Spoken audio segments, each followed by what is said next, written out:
আজ কোন দিকে সূর্য উঠলো গো? তুমি রান্না কেন করছো? কেন তুমি জানো না কেন করছি? আজ নিরামিষ, আজকে শনিবার। তাই জন্য তুমি করছো? না, এর জন্য না, আজ হচ্ছে রামকৃষ্ণ ঠাকুরের জন্মতিথি। আচ্ছা। তো আমার মা গেছে রামকৃষ্ণ মিশনে, আর যেহেতু বোনেরা এসেছে, তুই জানিস তোর মাসি এসেছে। তুমি তিতে করলা কেন বানাচ্ছ? তিতে করলা বানাচ্ছি না, এটা এই দিনে তিতে খাওয়া খুবই দরকার, খুবই দরকার। মাসিদেরকে তিতে খাওয়াবো? না, মাসিদেরকে তিতে খাওয়াবো না, আমি বাঁধাকপির তরকারি করবো। আর এদিকে ডাল হয়ে গেছে, অরহর ডাল করেছি, অনেকটাই বেশি হয়ে গেছে। এই যে লাউ দিয়ে অরহর ডাল করেছি।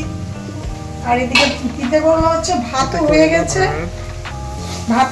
আর এখন করবো বাঁধাকপির তরকারি। তিতে করলা তো তাদের খাওয়া উচিত না, যাদের মুখে মিষ্টি কথা। যাদের মিষ্টি কথা তাদেরকে একটু তিতে খাওয়াতে হয়।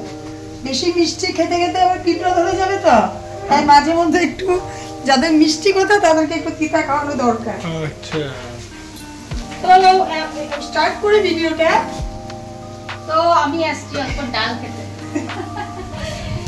বোন বলেছিল বোন রান্না করবে, তা আমি বললাম না, নিরামিষ রান্নায় অন্য কিছু লোকে দিয়ে দিতাম, নিরামিষ রান্না তো চল আমি করে নিই। ঠিক আছে, ভিডিওটা শুরু করছি। সময়ের সাথে তোমাদের সকলকে অনেক অনেক অনেক ওয়েলকাম। আশা করি তোমরা সকলেই খুব ভালো আছো, আমিও খুব ভালো আছি। ভিডিওটা শুরু করি।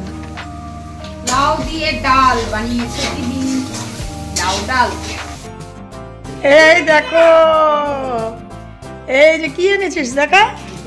থেকে মিষ্টি, তারপর তুমি যা যা খাওয়া খাদ্য তোমাদের খেতে ইচ্ছা করেছে। আমাদের ইচ্ছা করছে, তোর ইচ্ছা করে না? তো আমার ইচ্ছা করেছে। হ্যাঁ, দেখি কি এনেছিস, দেখি রাখ।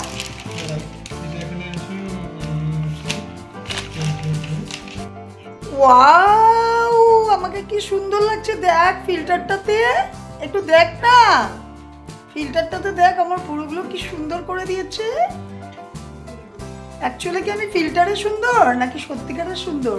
মনে সুন্দর হলে সুন্দর না, ফিল্টারে সুন্দর। আর এই মোবাইলটা আমাদেরকে এত সুন্দর করে দেয় ফিল্টার টিল্টার দিয়ে, আর আমরা মোবাইলটার কি যে ইজ্জত রাখি না, মোবাইলটাকে যা তা ভাবে ইউজ করি। আর আজকাল কিন্তু মোবাইলকে টয়লেটে নিয়ে যাওয়া হয়, জানো তো, মোবাইলের এই ইজ্জত। আর আমাদেরকে মোবাইল কোথায় কোথায় পৌঁছিয়ে দিচ্ছে, আর আমরা মোবাইলকে কোথায় কোথায় নিয়ে যাই। এটা কি ফিল্টার নাকি? হ্যাঁ, দেখ কি সুন্দর করে দিয়েছে, দেখ ভূতের মতো লাগছে আমাকে। ওকে ভূতের মতনই লাগছে, ফিল্টার দিও ভূত। সবচেয়ে বড় কথা কি জানো, মিষ্টি খাওয়ার ইচ্ছে হয়েছে আজকে সকলে, সবার আজকে ইচ্ছে হয়েছিল লুচি আর রসগোল্লা খাবে। তারপর একটা কথার থেকে দুটো কথা হতে হতে হতে হতে আর কেউ খাবে না। তারপর আমার মারও আজকে মনটা একদম ভালো না, মা আজকে মিশনে গেছিলো তোমাদেরকে বললাম, তো মা ওখানে মন্দিরে খিচুড়ি খেয়েছে, মারও কিন্তু খিদে পেয়েছে, কিন্তু মা কিচ্ছু বলছে না। তারপর বললাম কি গিয়ে মিষ্টি নিয়ে আসো, আর কি কি এনেছে দেখাচ্ছি তোমাদেরকে। তো এগুলো এখন খাবো, আর মাকেও একটু দিব। মা ওই ঘরেই শুয়ে আছে, একদমই কথা টথা বলছে না, মন মেজাজ ভালো না মা। ও, আর বলতেছিলাম তোমাদেরকে, মিষ্টি আনার পর ঋষি কি বলছে জানো, গোপালের জন্য রেখে দাও। সেটা আমার খুব ভালো লেগেছে, যে আমার মনে নিয়ে ওর মনে আছে, তো গোপু শোনার জন্য রাখবে। দাদা ভাই না ভাই, তুই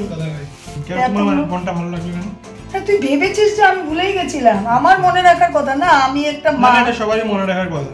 আমাদের ঘর বাড়িতে যেহেতু আছে, মনে থাকে। কে থাকে? গোপু শোনা। তো যাই হোক, একটা মিষ্টি এখন গোপু শোনার জন্য রাখবো, যেটা কাল পারলেও ভোগে দেওয়া হলো। আর তোর কথা সবাই বলে তো আজকাল, তুই বলে আজকাল খুব দারুণ দারুণ কথা বলিস, আর সকলকে ছোট থেকেই বলি দারুণ দারুণ কথা। আপনারা শুনতে পারেননি হয়তো, কারণ তখন ইউটিউব ছিল না। আরেকটা কথা তোমাদেরকে বলে দেই, এই নামটা তোর বলে দে। অ্যাকচুয়ালি আজকে একটু ইন্ট্রোডিউস দে তো, তোর নাম কি? আমার নাম ঋষি। হ্যাঁ, ওর নাম হচ্ছে ঋষি। আমাকে কেন বললে বলতে? আচ্ছা আচ্ছা, না না, ওর নাম শানু। হ্যাঁ, আমার বাড়ির নাম শানু, আর ভালো নাম যেটাকে বলে, ভালো তো দুটোই, তাও বাইরের নাম যেটা মানে মেন নাম, যেটা দ্বারা ওর পরিচয় আর কি, সেটা ঋষি। আর রাঘব হচ্ছে আমার বোনের ছেলের নাম। তো তোমরা অনেকে গন্ডগোল করছো, আমি দেখছি যে রাঘব ঋষি মানে উল্টোপাল্টা করে ফেলছো। তো রাঘব হয়েছে আমার বোনের ছেলের নাম, আর এই নামটাও আমার ছেলেই রেখেছিল, রাঘব নামটা আমার বোনের ছেলে, আর ওই নামটাই রেখেছে আর কি ওর বাবা মা ওকে। সিম্পল কথা, সোমার সাথে সোমার ছেলের নাম ঋষি, আর রাঘব হলো সোমার বোনের নাম, বোনের ছেলের নাম। হ্যাঁ, বোনের ছেলে না, ও আমারই ছেলে আরেকটা। ও আমাকে মার মতনই দেখে সবসময়। এটা হলো রাঘব। এই যে এটা হচ্ছে রাঘব, এই যে আমাদের রাঘব, আর ওটা হচ্ছে ঋষি, আর আমার মেয়ের নাম হয়েছে সৃষ্টি, আর আমার বোনের নাম হয়েছে সাথী, আর আমার আর আমার ঘরের নাম শাঙ্কু। সবাই আসছে, ওর ঘরের নাম শাঙ্কু, ওকে আদর করে শাঙ্কু ডাকি। তা আশা করি যারা যারা আমার ভিডিও প্রতিনিয়ত দেখো আর ভুল হবে না, আর ভুল হবে না, এখন থেকে তোমাদের জানা থাকবে। তো চলো এখন মিষ্টি টিষ্টিগুলো কি এনেছে না এনেছে আমি ঠিক জানি না, কিরণ স্মৃতি এনেছে খেয়ে নি। বোন এনেছে দই বড়া, বোনের ফেভারিট দই বড়া। ও হ্যাঁ, তুই তো রাজকচুরি এনেছিস। তো দেখো রাজকচুরি, কিরণ স্মৃতি, একটু অন্ধকারটা ছাড়। এই যে এখানে ডাইরেক্ট আরেক ও এনেছে কি, তোরটা কি বাবা?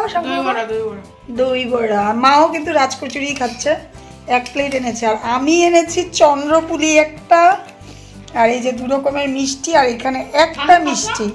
এটা কি মিষ্টি আমি জানি না, কিন্তু এটা মানে অনেকটাই দাম এই মিষ্টিটার। কি মিষ্টি এটা ঠিক জানি না, বললো যে এটা কিরণ শ্রী স্পেশাল মিষ্টি বলে। তো দেখা যাক তো এটা খেয়ে কেমন। কি দিয়ে ভাত খাবি এখন? কিছু একটা ভাজা করে দিলে হবে? করো। কি ভাজা খাবি বল? মিষ্টি কুমড়ো ভাজা করে দে। মিষ্টি কুমড়ো রাত্রে করে খাস না রে, এখন রাত্রে করে মিষ্টি কুমড়ো খেলে অ্যালার্জি ট্যালার্জি হতে পারে। তাহলে ভেন্ডি ভাজো। ভেন্ডি এখন কোথায় পাবো? ভেন্ডি নেই না তো কি আছে, পটল ভাজি করো তাহলে। পটল এখন বের হয়েছে? কত দেরি পটল বের হতে এখনো। তাহলে একটা ডিম ভেজে দাও, সবথেকে বেস্ট। দেখেছিস তুই সব সময় ভুলে যাস। আজকে শনিবার না, শনিবার আমরা নিরামিষ খাই না, কিভাবে ডিম ভাজি করবো? এখন আবার আলু আমি পাপড় ভেজে দিই, পাপড় ভেজে দিচ্ছি। বাঁধাকপির তরকারি দিয়ে পাপড় ভাজি। কেন বললে আমাকে কি ভাজি খাবো? আমি ভেবেছি তুই পাপড়ই বলবি আর কি, তার জন্য। তো বানিয়ে দাও, পাপড়ই ভেজে দাও। ছেঁকে দেই পাপড়টা, ছেঁকে দেই। ও ছেঁকবে এখন আবার? ঠিক আছে ছেঁকে দাও তাহলে। হাসছিস কেন? ছেঁকা পাপড় লো প্রেশারের জন্য ভালো। তো তুমি আগেই বলতে আমি একটা পাপড় ছেঁকে দিই, করে পাপড় ছেঁকে দিতে।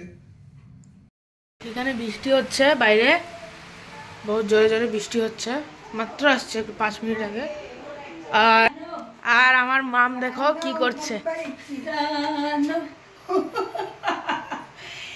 রানো রানো মুম্বাই কি রানো, রানো মুম্বাই কি রানো। মাগো কেন ক্যামেরা খুলেছে? এমনি বৃষ্টি দিয়েছে রান্না করে। আমি যখন রান্না করি আর পড়ছে উপরে বৃষ্টি, আমার তো মজাই লাগছে। বৃষ্টি, এদিকে রান্না হয়ে গেছে, আর এদিকে আমি রানো রানো মুম্বাই কি রানো, পড়ে যাবে মুম্বাই কি রানো। কেন খুলেছিস? সেই তো তোমার এই রাজটা দেখতে পেলাম রান্না করে তুমি কি কি করো। আজকে বুঝে গেলাম, তো রান্না করে। হরে কৃষ্ণ। এটা আমার ছোট বাবা জানো, রান্না করে রান্না ছাড়া আর কি কি করা যায় ওনার থেকে শিখো। এই যে দেখো আমি তোমাদেরকে শিখাই। এটা আমার একটা ছোট্ট কুট্টু বাবা, আমার জানো এখন বড় হয়ে গেছে, লজ্জা পায় আমার সামনে আসতে। বলো মা কি লজ্জা পায়? মা কাছে ছেলে লজ্জা পায়? আমাদের রাঘবকে তোমাদের কেমন লাগে একটু জানিও তো। রাঘব এবার এক্সাম দিয়ে এখানে এসেছে, সামনের বছর থেকে আর আসবে না। কেন যেন আসবে না? আসবো, পড়তে হবে। রাঘবই বলছে আমি যখন ট্রেনে উঠে যাব তখন আমি আর ঘর থেকে বের হবো না। তো আমি ভেবেছি আর আসবে না, তার জন্যই বলেছি। ঘর থেকে বেরোবো না মানে দরজার থেকে টাইম পাস করবো না আর কি। টাইম পাস করে তো আসতেই হবে না। না না না না, পাগল হয়ে আসতে পারবে না সব সময় না। 1 বছরের জন্য তুমি জেলে থাকতে হবে তোমার। আর এদিকে দেখো আমার বোন শুয়ে শুয়ে কি মজা নিয়ে দেখছে। ও আবার একটু আমাদের বাবাজিও, মানে রাঘব বাবাজির কাছে খুব ফুটু দেয়। তো চলো আমি না আজকে তোমাদেরকে আর কি দেখাবো। বৃষ্টি শেষ নাই বৃষ্টি। না না, বৃষ্টি আসলে ভালো হবে। আমার বোন আবার আজকে রাত্রে একটু ঘরে যাচ্ছে, কাল সকালে ওর একটা কিছু কাজ আছে কোচিংয়ে, তো আবার সোমবারে আসবে। তা আমি মানে বৃষ্টিটা পড়ছিল যে আমার খুব খুশি লাগছিল যে ও যেতে পারবে না, কিন্তু বৃষ্টিটা কমেই গেল। আমার নাচ দেখে বৃষ্টিই কমে গেল। তো যখন ক্যামেরাটা রাঘব ধরেছিল, তাহলে আজকে আর কি বলবো, রান্না হয়ে গেছে। এখন এই যে ভাত, দুপুরের তরকারি আর ডাল সব আছে, এখন জাস্ট বেগুন ভাজবো। আজকে দিনটা কোনো মতো কাটলো। ভিডিওটা এখানেই শেষ করছি। সবাই খুব খুব খুব ভালো থেকো, খুব সাবধানে থেকো। আর এখন যেটা দিন এসেছে হাওয়া বাতাসে, সবাই খুব খুব জল খেয়েও একদম সাবধানে থেকো। চলো আজকে এখানেই বিদায় নিলাম। বড়দেরকে প্রণাম জানাই, ছোটদেরকে ভালোবাসা জানিয়ে বাই বাই।